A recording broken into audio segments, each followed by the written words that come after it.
بہت سارے لوگ جب مصیبت میں پھنس جاتے ہیں تو الٹے سیدھے قدم نکالتے ہیں. بھائی ٹرین سے سفر کرنے میں پرابلم ہو رہا, ٹرین سے سفر نہیں کریں, کیا مسئلہ حل ہو جائے گا اس سے؟ فلائٹ میں وہ سفر کے لیے نکلا اور فلائٹ خود تیز ہلنے لگی. ابھی جب احمد آباد کا حادثہ ہوا تو بہت سارے لوگوں نے کہا کہ اب ہم فلائٹ سے سفر نہیں کریں گے. مسئلہ حل ہو جائے گا؟ آپ کی جان بچ جائے گی اگر آپ سفر نہیں کریں گے اس سے, تو آپ کی جان کو امان مل جائے گی. نہیں میرے بھائیو, ابھی کچھ دن پہلے دلی ایک فلائٹ آ رہی تھی, اتنی زور سے وہ فلائٹ ہلی کہ وہاں پہ جو سوار تھے ان لوگوں نے بتایا کہ ایسا لگا کہ پوری فلائٹ پلٹی مار دی ہے ہوا میں. اتنی بھیانک طریقے سے وہ فلائٹ ہوا کے اندر گھومی ہے, اوپر کے سارے سامان خزانے سب نیچے دھڑ دھڑ گر گیا. بہت سارے لوگوں کے ہاتھ پیر ٹوٹ گئے. اس میں جتنے لوگ سوار تھے ان میں سے ایک مسلمہ عورت بولتی ہے کہ اس منظر کو دیکھنے کے بعد آج کے بعد کبھی بھی فلائٹ سے سفر نہیں کریں گے. سوال وہی, کیا اس سے مسئلہ حل ہو جائے گا؟ کیا اس سے آپ کی جان کو بخشش مل جائے گی؟ کیا اس سے آپ کو حفاظت مل جائے گا؟ آپ جا رہے تھے, آپ کی گاڑی ایکسیڈنٹ کر گئی اور اس کے بعد بری طریقے سے آپ زخمی ہو گئے. اگلی بار سے آپ نے قسم کھا لیا گاڑی نہیں چلائیں گے,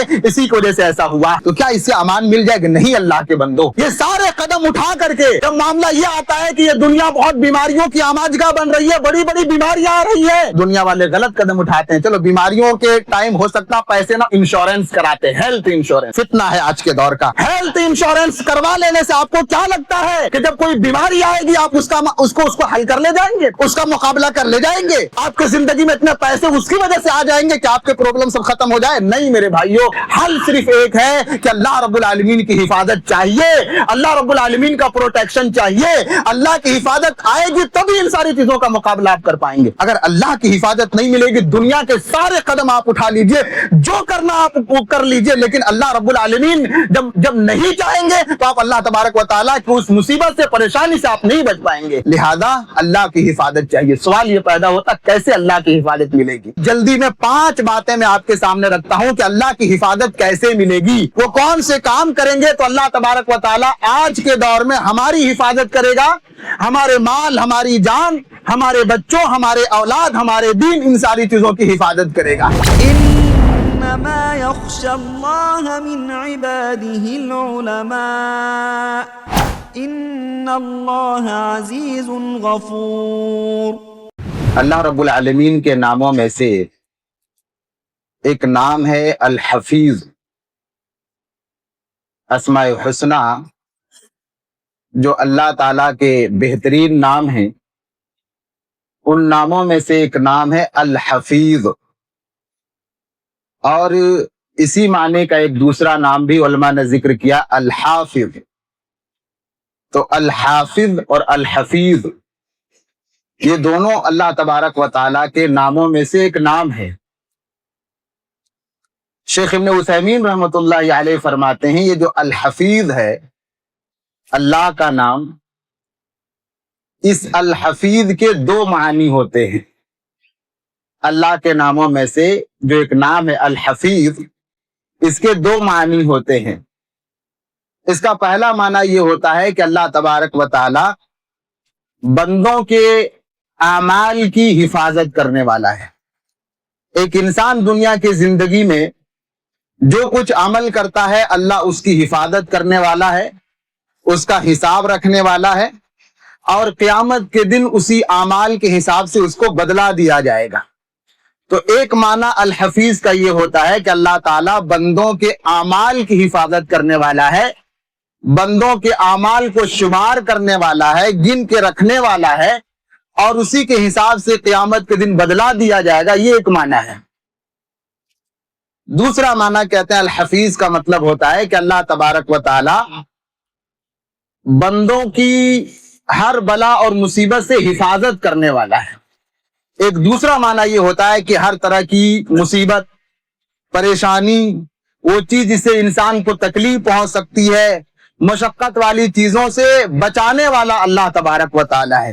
یہ دوسرا معنی ہے کہ اللہ تبارک و تعالی حفیظ ہے, یعنی اللہ تبارک و تعالی بندے کو مصیبتوں سے, پریشانیوں سے, وہ چیزیں جس سے بندے کو تکلیف ہو سکتی ہے, زندگی میں مصائب سے اللہ تبارک و تعالی بچانے والا ہے, حفاظت کرنے والا ہے. یہ جو دوسرا معنی ہے ذرا اس کو ہم لوگ سمجھیں گے اور اپنی زندگی میں اس کو لانے کی کوشش کریں گے کہ اللہ تبارک و تعالی مصیبتوں سے بچانے والا ہے, اللہ حفاظت کرنے والا ہے. اور جب اللہ تبارک و تعالی کسی انسان کی حفاظت کرنے پہ آ جائے اور جب اللہ تبارک و تعالیٰ کسی انسان کو بچانے پہ آ جائے، اور جب اللہ تبارک و تعالیٰ کسی انسان کو اپنا پروٹیکشن دینا شروع کر دے تو اللہ سے بہتر کوئی حفاظت دینے والا نہیں ہو سکتا ہے۔ قرآن مجید کا ہم لوگ مطالعہ کرتے ہیں، قرآن مجید میں ایک سورہ ہے سورہ یوسف، اس سورہ کے اندر اللہ تبارک و تعالیٰ نے حضرت یوسف کا واقعہ ذکر کیا ہے، اور اسی واقعے کے ضمن میں اللہ تبارک و تعالیٰ نے حضرت یعقوب علیہ السلام کا ایک قول ذکر کیا ہے کہ جب یوسف علیہ السلام مصر کے بادشاہ بن گئے اور ان کے بھائی لوگ جب راشن لینے کے لیے گئے، وہاں سے اناج لینے کے لیے گئے، تو حضرت یوسف علیہ السلام نے ایک کنڈیشن لگا دیا کہ اگلی بار اسی وقت اناج دیں گے جب اپنے چھوٹے بھائی بنیامین کو لے کر کے آؤ گے۔ بھائی لوگ آئے، اس کے بعد اپنے ابو سے کہا کہ نیکسٹ ہم لوگ جب جائیں گے تو بنیامین کو لے کے جانا پڑے گا، تبھی جا کر کے ہم کو راشن اور اناج ملنے والا ہے۔ حضرت یعقوب علیہ السلام ڈر گئے، حضرت یوسف کا پورا منظر ذہن و دماغ میں تازہ ہو گیا اور کہا تمہیں لوگوں نے حضرت یوسف یا یوسف کے ساتھ تم لوگوں نے غداری کیا تھا، اب بنیامین کو لے کر کے جانا چاہتے ہو، مجھے تمہارے اوپر بھروسہ نہیں ہے۔ بھائیوں نے یقین دلایا، بہت ساری باتیں کی کہ اس بار کچھ نہیں ہونے والا ہے، ہم سارے لوگ رہیں گے، ہم لوگ ختم ہو جائیں گے، لیکن ان کو کچھ بھی نہیں ہونے دیں گے۔ حضرت یعقوب علیہ السلام نے بوجھل من کے ساتھ، ذہن میں خدشہ تھا، اس کے بعد بھی بنیامین کو بھیج رہے ہیں، کیونکہ اناج چاہیے، اگر راشن نہیں آئے گا، اناج نہیں آئے گا تو کیا کھائیں گے؟ بھیج رہے اپنے بیٹے کو، بنیامین کو، اور اس وقت ایک جملہ کہتے ہیں، وہ جملہ ہے فَاللَّهُ خَيْرٌ حَافِظًا، میرے بچے جاؤ، اللہ تمہارے لیے سب سے بہترین حافظ ہے، حفاظت کرنے والے، کہ جاؤ میں اللہ کا نام لے کر کے تم کو بھیج رہا ہوں اور اللہ رب العالمین کی حفاظت میں تم کو دے رہا ہوں، اور جب اللہ تبارک و تعالی حفاظت کریں گے تو اللہ سے بہتر کوئی حفاظت کرنے والا نہیں ہو سکتا، اللہ ہی تمہارا حافظ ہے، اللہ تمہاری حفاظت فرمائیں گے۔ اور جب ہم شریعت کا مطالعہ کرتے ہیں اور قرآن و حدیث کا مطالعہ کرتے ہیں تو ہمیں معلوم ہوتا ہے کہ جب اللہ تبارک و تعالی حفاظت کرنے پہ آتے ہیں اور بندے کو جب بچانے پہ آتے ہیں تو کیسے کیسے واقعات رونما ہوتے ہیں، مثالیں ہمارے سامنے ہیں۔ حضرت یونس علیہ السلام مچھلی کے پیٹ میں چلے گئے، زندگی اور زندہ بچنے کی سارے راستے ختم ہو گئے، بالکل موت آنکھوں کے سامنے تھا، یقینی تھا۔ اللہ تبارک و تعالیٰ جب حفاظت پہ آئے تو اللہ تبارک و تعالیٰ نے مچھلی کے پیٹ میں حضرت یونس کو ایک خروچ بھی نہیں آنے دیا۔ کچھ نقصان پہنچنا تو دور کی بات ہے، موت تو دور کی بات ہے، مچھلی کے پیٹ میں سمندر کے گہرائی میں اللہ تبارک و تعالیٰ نے حضرت یونس علیہ السلام کو بچا لیا۔ حضرت ابراہیم کو اٹھا کر کے آگ میں ڈال دیا گیا، اور آگ بھی ایسی کہ انسانی تاریخ کی سب سے خطرناک آگ جلائی گئی ہے، اس آگ میں اٹھا کر کے حضرت ابراہیم کو ڈال دیا گیا ہے۔ حضرت ابراہیم کے پاس فرشتے آتے ہیں، کہتے ہیں اگر اللہ کی مدد چاہیے تو بولیے۔ حضرت ابراہیم کی زبان پر حسبی اللہ، اللہ میرے لیے کافی ہے، مجھے اللہ کی حفاظت چاہیے، اللہ تبارک و تعالی حفاظت میں آ جائیں گے، میرے لیے کافی ہو جائے گا۔ اور اللہ نے جب حفاظت کیا تو وہ آگ جس کا کام ہے جلانا، اللہ نے اس آگ کو حکم دیا، وہ آگ ٹھنڈی ہو گئی، وہاں سے اللہ تبارک و تعالیٰ نے حضرت ابراہیم علیہ السلام کو بچا لیا۔ مستدرک حاکم کی وہ روایت آپ نے سنا ہوگا، جمیل ابو لہب کی بیوی جو اللہ کے نبی صلی اللہ علیہ وسلم کو بہت پریشان کیا کرتی تھی، بہت ستایا کرتی تھی، ایک مرتبہ اپنے ہاتھ میں بڑا سا ایک پتھر لیتی ہیں اور اس ارادے کے ساتھ نکلتی ہے کہ اس پتھر سے محمد الرسول اللہ کے سر پہ جا کے ماریں گے۔ نکلتی اپنے گھر سے، مسجد میں حضرت ابوبکر صدیق بیٹھے ہوئے ہیں اور بغل میں اللہ کے نبی بیٹھے ہوئے ہیں۔ ابوبکر صدیق کہتے ہیں اللہ کے نبی یہ جمیل آ رہی ہے، نیت ان کی ٹھیک نہیں ہے، ہاتھ میں پتھر ہے، شاید وہ ہم کو نقصان پہنچا دے۔ اللہ کے نبی کا جملہ، اللہ تعالیٰ ہمارے ساتھ ہے، اللہ ہماری حفاظت کریں گے۔ وہ آئی اور آنے کے بعد اللہ تبارک و تعالیٰ نے ایسا منظر بنا دیا، وہ آئی اللہ کے نبی کے سامنے کھڑی ہے لیکن وہ اللہ کے نبی کو دیکھ نہیں پا رہی ہے۔ آ کر کے ابوبکر صدیق سے بات کی، اس کے بعد چلی گئی، بول کے چلی گئی کہ تمہارے ساتھ ہی ایسا ایسا بولتے ہیں، اللہ کے نبی بغل میں ہے لیکن اللہ نے حفاظت ایسے کیا ہے، بغل میں ہو کر کے بھی وہ دشمن اللہ کے نبی صلی اللہ علیہ وسلم کو وہ عورت دیکھ نہیں پا رہی۔ یہ اللہ کی حفاظت ہے۔ جب اللہ تبارک و تعالیٰ حفاظت کرنے پہ آتے ہیں، بچانے پہ آتے ہیں، دیکھیے منظر آپ، ایسا ہو سکتا ہے کہ سامنے بندہ موجود ہو اور آنکھ بھی کام کر رہا ہو پھر بھی نہ دیکھ پائے، کیسے ہو سکتا ہے؟ لیکن جب اللہ کرنا چاہتے ہیں تو اللہ کے لیے کوئی چیز ناممکن نہیں۔ ہجرت کے سفر کو یاد کیجیے، اللہ کے نبی کو کے گھر کو چاروں طرف سے گھیر لیا گیا، سب کے ہاتھ میں ننگی تلواریں ہیں، قوم کے بڑے بڑے طاقتور اور نوجوانوں کو چنا گیا ہے کہ ایک تلوار لگے اور محمد رسول اللہ کا کام تمام ہو جائے۔ اللہ کے نبی کے گھر کو گھیر لیا گیا ہے، اللہ کے نبی کی حفاظت اللہ کرتے، اللہ کے نبی ان کے درمیان سے نکل جاتے، ان کو نظر نہیں آتا۔ سارے لوگ کھڑے ہیں، تلوار کھینچ کر کے کھڑے ہیں اور اللہ کے نبی کا انتظار کر رہے ہیں، لیکن اللہ تبارک و تعالیٰ جب حفاظت کرتے ہیں تو ان سارے لوگوں کے درمیان سے اللہ کے نبی نکلتے ہیں، کوئی اللہ کے نبی کو دیکھ بھی نہیں پاتا ہے۔ ایسے بے شمار واقعات ہیں، ایسے بہت سارے واقعات ہیں جہاں معلوم ہوتا ہے کہ اللہ تبارک و تعالیٰ جب حفاظت کرنے پہ آتے ہیں تو اللہ بندے کی کیسی حفاظت کرتا ہے اور کیسے اللہ تبارک و تعالیٰ بچاتا ہے۔ آج کا دور پر خطر دور ہے، فتنوں کا دور ہے، ایک ڈر کا ماحول ہر طرف بنا ہوا ہے، ہمارے لیے بہت سارے خطرات موجود ہیں۔ ایک تو دینی خطرات موجود ہیں کہ بہت سارے فتنے موجود ہیں جو ہمارے دین کو برباد کر سکتے ہیں، ہمارے ایمان کو لوٹ سکتے ہیں۔ ایسے فتنے ہمیں اپنے بچوں پہ ڈر لگتا ہے کہ ہمارا بچہ مرتد نہ ہو جائے، ہمارا بچہ دین سے دور نہ ہو جائے۔ اور دنیا کے خطرات الگ ہیں، جان کا خطرہ پڑا ہوا ہے، کہیں سفر میں نکلنے میں ڈر لگتا ہے۔ کئی واقعات ایسے ہوئے، بھیڑ نے پکڑ کر کے بندے کو مار دیا، بھیڑ نے پکڑ کر کے بندے کی داڑھی کو دیکھ کر کے تماچا لگایا، ٹرین میں سفر کرنے والے کو پکڑ کر کے مار کر کے پھینک دیا گیا۔ ایسا ماحول جب بنتا ہے، ایسا جب ڈر کا ماحول بنتا ہے تو ذہن میں آتا ہے ایک مسلمان کیا کرے، ایک مسلمان کو اللہ کی حفاظت کو پانے کے لیے کیا کرنا چاہیے۔ آپ دیکھیے، جان کا خطرہ، مال کا خطرہ، اپنے بچوں کا خطرہ۔ بچی ہماری بڑی ہو گئی ہے، گھر سے باہر نکلتی ہے تو ذہن میں یہی بات چلتی رہتی، میری بچی کو کچھ نہ ہو جائے، کسی کی غلط نظر نہ پڑ جائے، دشمنوں کا سامنا نہ پڑ جائے۔ اس طرح کے بہت سارے خدشات اور بہت سارے خطرات آج ہمارے درمیان ہیں۔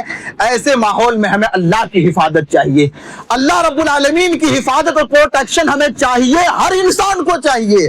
بہت سارے خطرات، بہت سارے ڈر، بہت ساری چیزوں کا خدشہ، بہت ساری چیزوں کا ڈر، ان ساری چیزوں کا مقابلہ کرنے کے لیے ہمیں اللہ کی حفاظت کی ضرورت ہے۔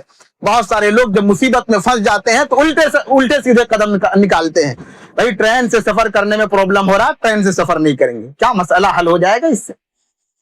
فلائٹ میں وہ سفر کے لیے نکلا اور فلائٹ خود تیز ہلنے لگی۔ ابھی جب احمد آباد کا حادثہ ہوا تو بہت سارے لوگوں نے کہا کہ اب ہم فلائٹ سے سفر نہیں کریں گے، مسئلہ حل ہو جائے گا، آپ کی جان بچ جائے گی۔ اگر آپ سفر نہیں کریں گے اس سے تو آپ کی جان کو امان مل جائے گی۔ نہیں میرے بھائیوں، ابھی کچھ دن پہلے دلی ایک فلائٹ آ رہی تھی، اتنی زور سے وہ فلائٹ ہلی کہ وہاں پہ جو سوار تھے ان لوگوں نے بتایا کہ ایسا لگا کہ پوری فلائٹ پلٹی مار دی ہے ہوا میں، اتنی بھیانک طریقے سے وہ فلائٹ ہوا کے اندر گھومی ہے، اوپر کے سارے سامان خزانے سب نیچے دھڑ دھڑ گر گیا، بہت سارے لوگوں کے ہاتھ پیر ٹوٹ گئے۔ اس میں جتنے لوگ سوار تھے ان میں سے ایک مسلمہ عورت بولتی ہے کہ اس منظر کو دیکھنے کے بعد آج کے بعد کبھی بھی فلائٹ سے سفر نہیں کریں گے۔ سوال وہی، کیا اس سے مسئلہ حل ہو جائے گا؟ کیا اس سے آپ کی جان کو بخشش مل جائے گی؟ کیا اسے آپ کو حفاظت مل جائے گا؟ آپ جا رہے تھے، آپ کی گاڑی ایکسیڈنٹ کر گئی اور اس کے بعد بری طریقے سے آپ زخمی ہو گئے، اگلی بار سے آپ نے قسم کھا لیا گاڑی نہیں چلائیں گے، اسی کی وجہ سے ایسا ہوا، تو کیا اس سے امان مل جائے گا؟ نہیں اللہ کے بندو، یہ سارے قدم اٹھا کر کے جب معاملہ یہ آتا ہے کہ یہ دنیا بہت بیماریوں کی آماجگاہ بن رہی ہے، بڑی بڑی بیماریاں آ رہی ہے، دنیا والے غلط قدم اٹھاتے ہیں۔ چلو بیماریوں کے ٹائم ہو سکتا پیسے نہ انشورنس کراتے، ہیلتھ انشورنس، فتنہ ہے آج کے دور کا۔ ہیلتھ انشورنس کروا لینے سے آپ کو کیا لگتا ہے کہ جب کوئی بیماری آئے گی آپ اس کو حل کر لے جائیں گے، اس کا مقابلہ کر لے جائیں گے؟ آپ کی زندگی میں اتنے پیسے اس کی وجہ سے آ جائیں گے کہ آپ کے پرابلم سب ختم ہو جائے؟ نہیں میرے بھائیوں، حل صرف ایک ہے کہ اللہ رب العالمین کی حفاظت چاہیے، اللہ رب العالمین کا پروٹیکشن چاہیے۔ اللہ کی حفاظت آئے گی تبھی ان ساری چیزوں کا مقابلہ آپ کر پائیں گے۔ اگر اللہ کی حفاظت نہیں ملے گی، دنیا کے سارے قدم آپ اٹھا لیجئے، جو کرنا آپ کر لیجئے، لیکن اللہ رب العالمین جب نہیں چاہیں گے تو آپ اللہ تبارک و تعالیٰ کی اس مصیبت سے، پریشانی سے آپ نہیں بچ پائیں گے۔ لہذا اللہ کی حفاظت چاہیے۔ سوال یہ پیدا ہوتا کیسے اللہ کی حفاظت ملے گی؟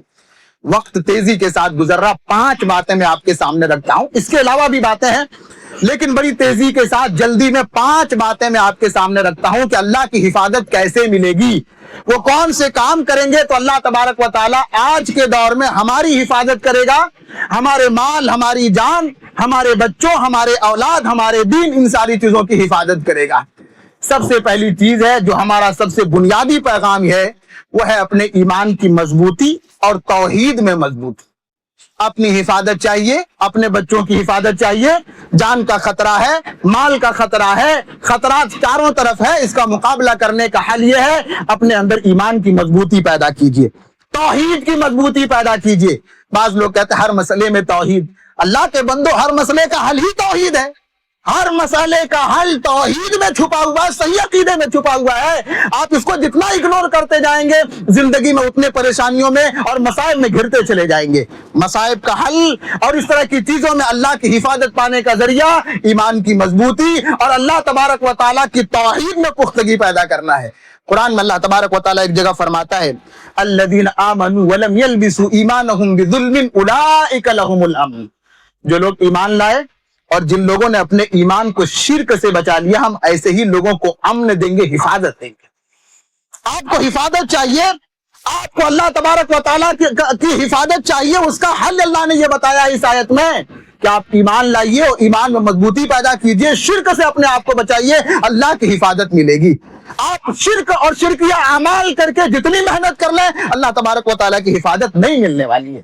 قرآن میں اللہ نے ایک اور جگہ اور صاف انداز میں کہا انا لننصر رسلنا والذین آمنوا, ہم ضرور مدد کریں گے اپنے رسولوں کی اور ایمان والوں کی, دنیا کی زندگی میں بھی اور آخرت میں بھی. اللہ نے یہاں پہ اعلان کیا ہے دنیا میں بھی اللہ رب العالمین کی حفاظت چاہیے, اللہ کی مدد چاہیے, اللہ تبارک و تعالیٰ کی حفاظت یہاں بھی چاہیے, آخرت میں بھی چاہیے. تو اس کا طریقہ یہ ہے ایمان کی مضبوطی اپنے اندر پیدا کیجیے.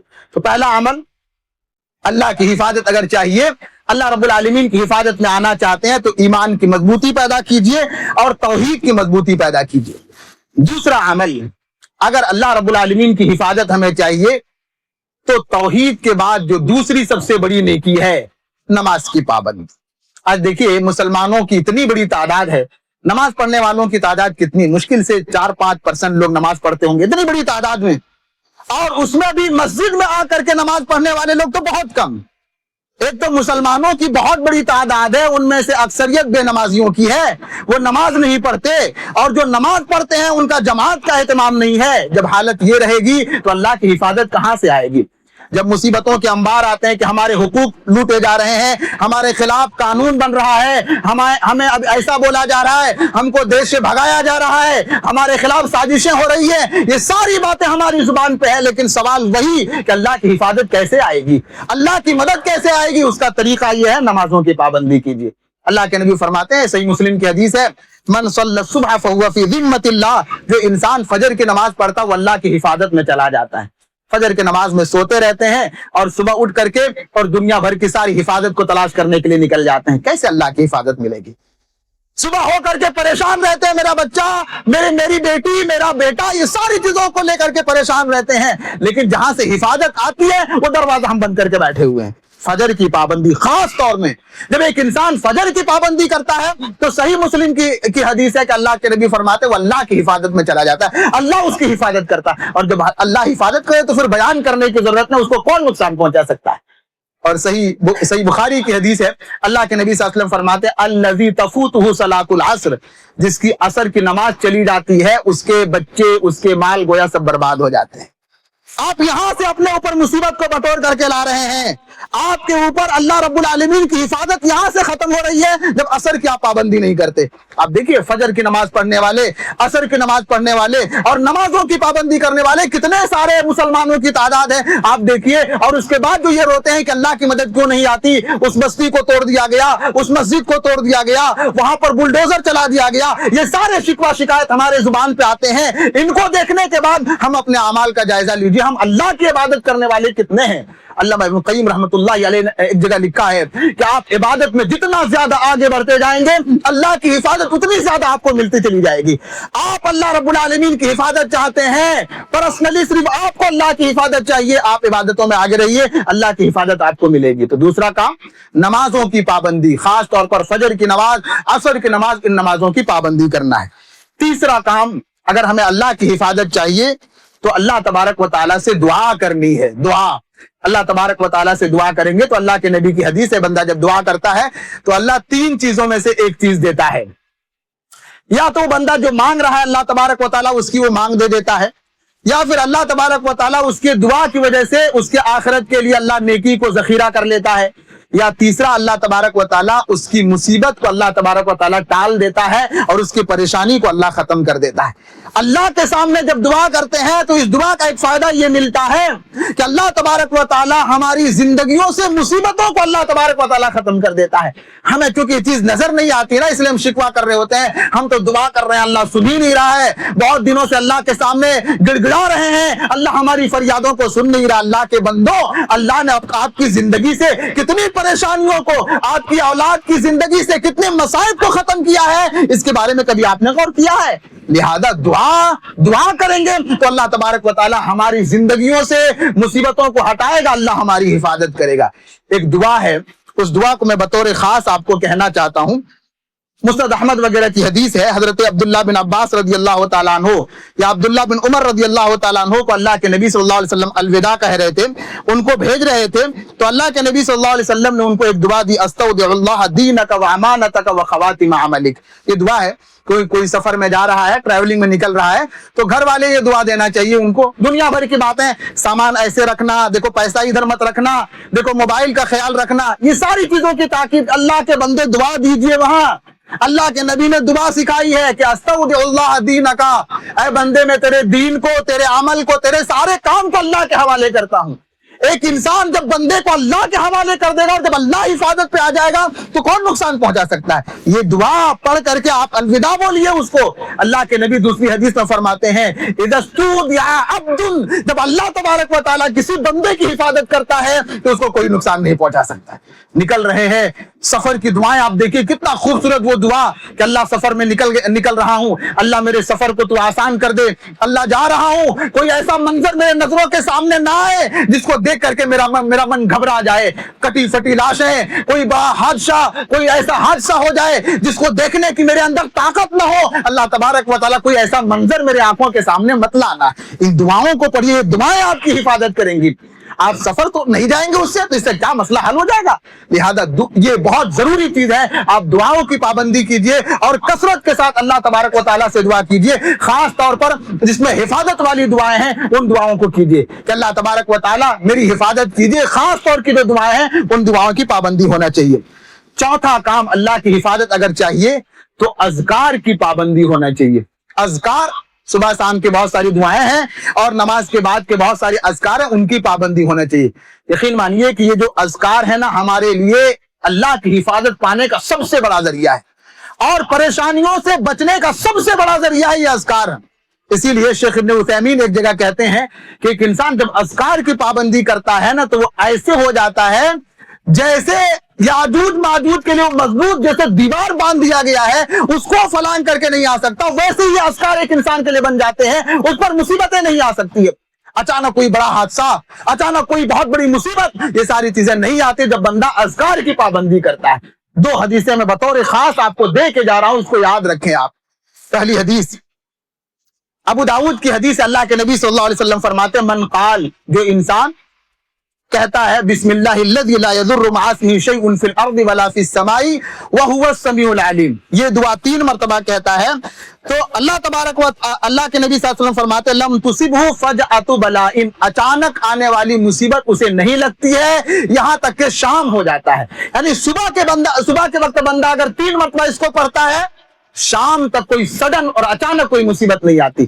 اب دیکھیں یہ سب سے خطرناک معاملہ انسان کی زندگی کا ہوتا ہے کہ انسان کا ذہن جس کے لیے تیار نہیں ہوتا ہے، ایسی کوئی مصیبت آ گئے، بندہ نکلا ہے کوئی بڑا کام کر، اچانک سے ایکسیڈنٹ ہوا اور اس کے بعد اس کے پیر ٹوٹ گئے، اس کے ہاتھ ٹوٹ گئے، وہ گرا ایسا کہ وہ ہوش ہی میں نہیں ہے۔